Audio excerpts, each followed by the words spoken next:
Shout out to Alana Barris for sending me this story. This story right here would have been a triple P, but because I could not find the picture of the person that I was doing it on, I decided not to, and I didn't want to do a triple P on the behalf of the person who did end up dying before the person I was going to do the triple P on, if that makes sense.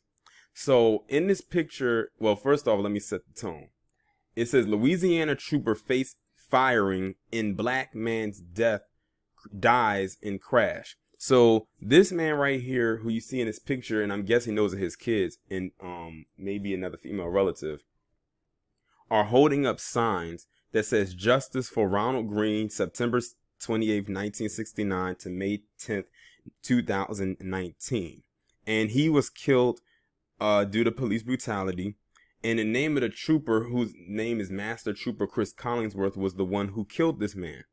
Now, here we are a year later, or over a year later, and he ends up dying in a car crash. Karma. Karma. For all those out there who believe in the spiritual world, let's just say that the spirit of Ronald Green came and got him, and came and scooped him up. This almost reminds me of the story with what's his name? The one that just recently happened, the one who committed suicide. But see, he took his own life at his own hands. This one came from something else. I don't believe that this guy actually went out there and he intentionally made his car crash. But this, at the end of the day, is still a form of karma. So I'm going to go ahead and get into it.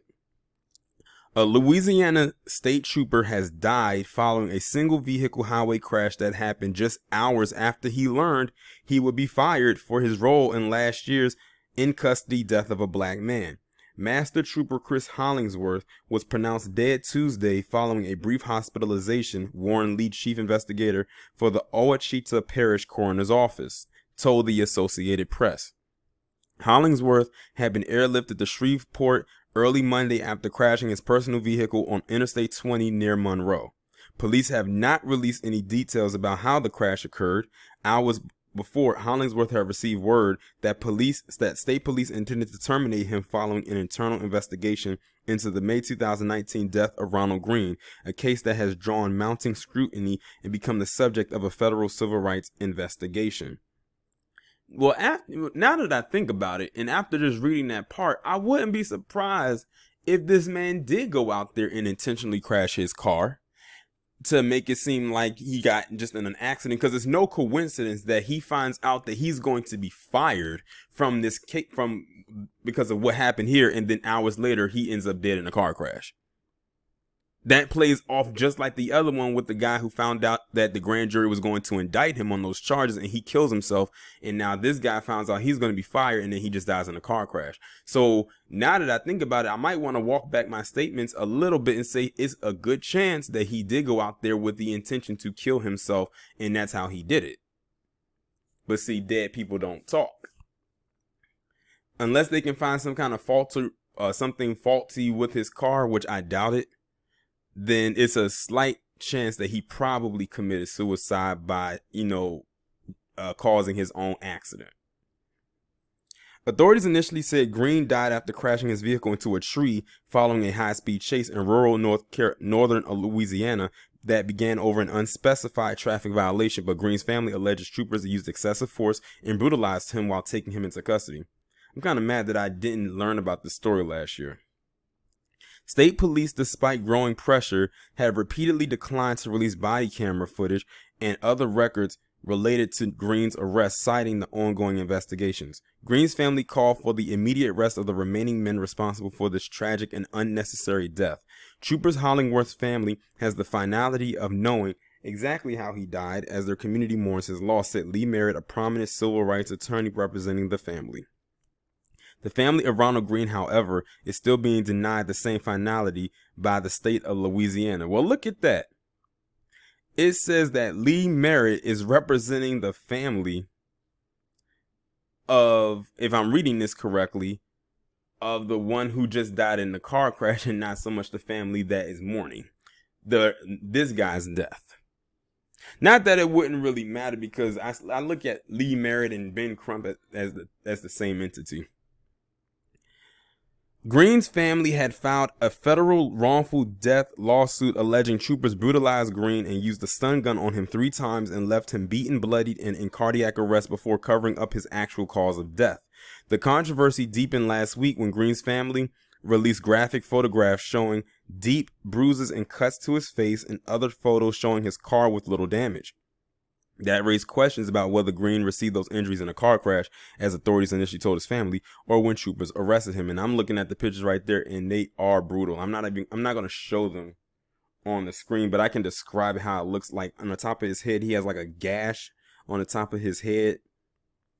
He does have like some cuts on his face. He definitely has bruising on his face. His blood, like blood splatters on his face that looks like it's dried up.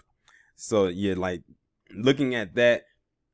That didn't come from the crash because they said that the car had minor injuries, and that a minor injury to a car would not have caused the damage that was done to this man's face. Like, this looks like this guy was jumped, like he was beat to death with weapons, as well as probably, hands and feet and whatever else. Anything that could be seen as blunt force trauma. State police have said only that the 49-year-old Green died after resisting arrest, their go-to, in a struggle with troopers who took him into custody. The agency opened an internal investigation into the case last month. It was not immediately clear what impact Hollingsworth's death would have on ongoing investigations. Hollingsworth was the only one of the 6 troopers involved who had been placed on leave. That came September 9th, the same day the Associated Press filed a records request for body camera footage of Green's arrest. Yeah, all I can say is this: karma came for this man. But like I said, after reading that, I would not be surprised that he ended up in this car crash and he committed suicide. Or, and this is a slight or, what if somebody did have him killed and they did it in the form of a car crash because they found out he was about to be fired, which means there was enough evidence to go and take this whole thing to maybe a possible trial, because he wasn't by himself when this happened, but it looks like he's the only guy right there that they was going after. So it's endless possibilities here, but I'm still leaning more toward the fact that this guy probably under pressure probably killed himself. It's a very strong possibility that could be the case. But I want to know what y'all think. Do y'all think my theory of this guy killing himself is very possible? Or do you think that it was just a freak accident that he just happened to die in a car crash hours after he found out he was going to be fired? But either way, I do offer my condolences to the family of Ronald Green. Like I said, I never heard of this story before. This is a brand new story to me. But a lot of stories when it comes to police brutality and us being involved sometimes or oftentimes get swept way under the rug.